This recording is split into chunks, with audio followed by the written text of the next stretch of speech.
There's a strange kind of exhaustion that has no name.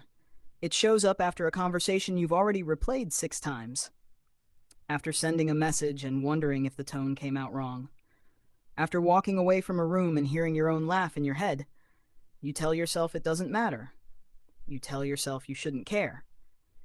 And yet a small voice keeps asking, what did they think of me? Most people believe caring what others think is a weakness.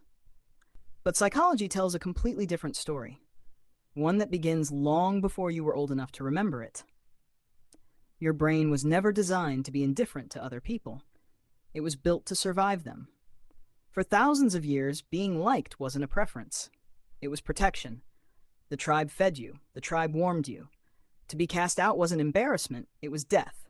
And even today, your nervous system still remembers. When someone gives you a strange look, your body registers it as danger. Neuroscientists have found something remarkable. Social rejection activates the same regions of the brain as physical pain. A cold shoulder, an unread message, a quiet room after you spoke.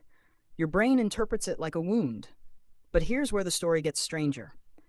Most of the pain we feel from other people doesn't actually come from other people.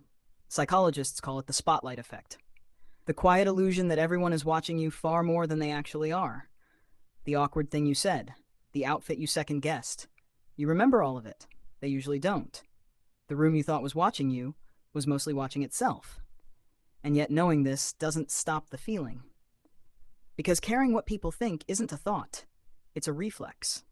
Older than logic, older than reason, older than you. But that's only part of the story. Because there's something even stranger happening inside your mind. When your mind isn't focused on a task, it doesn't rest. It wanders. Neuroscientists call this the default mode network. And what does it love to do most? Replay social moments. Rehearse conversations that will never happen. Judge you for conversations that already did. That's why the moment you lie down at night, your mind pulls out something you said in 7th grade. Psychologists call this rumination. The mind's habit of chewing the same moment again and again, as if replaying it might finally change how it ended. And the cruel part, the more you care about someone, the louder the replay becomes. Strangers rarely haunt us. It's the people whose opinions we've quietly given power to. And here's the question almost no one asks. When did you hand them that power? Attachment theory suggests something quietly painful.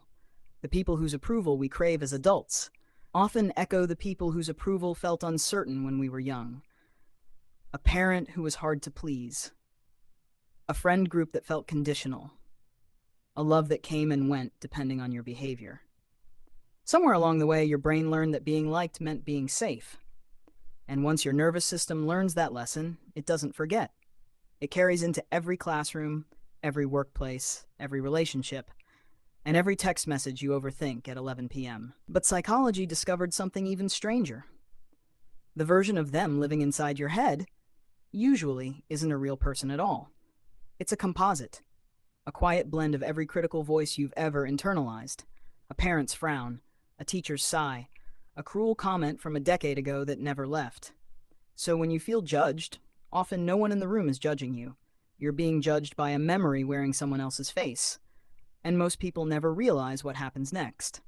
Once your brain accepts an imagined judgment as real, it starts looking for evidence to prove it. Psychologists call this confirmation bias.